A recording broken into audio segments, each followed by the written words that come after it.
જય હો. કેમ છો બધા?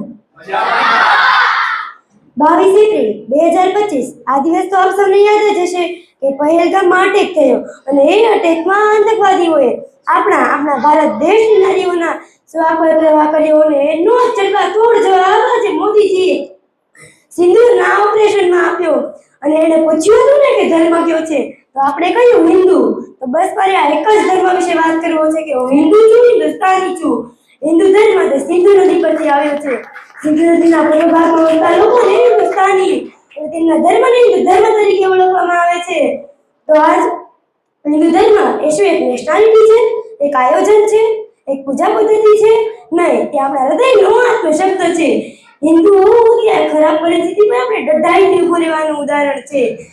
તેનું ધબકતું ઉદાહરણ એટલે કે વીર સંભાજી મહારાજ, જે અરવલ્લીના પર્વતોમાં મહારાણા પ્રતાપ લડ્યા તેમ મહારાષ્ટ્રના પર્વતોમાં વીર સંભાજી મહારાજ લડ્યા. વીર સંભાજી મહારાજની સાથે કવિ કળશ હોય.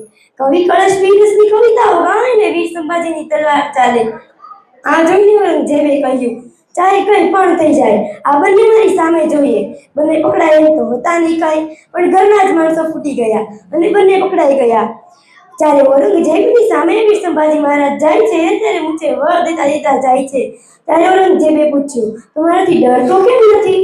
ત્યારે વીર સંભાજી મહારાજે કહ્યું, તારો બાપ જહાંગીર આવે ને એનો બાપ શાહજહાં આવે ને એનો બાપ અકબર આવે ને તો એ મને ડર ના લાગે.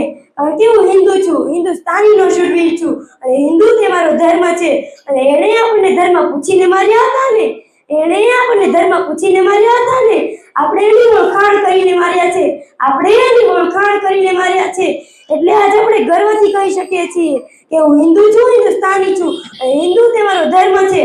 અસ્તુ. જય હિન્દ, જય ભારત.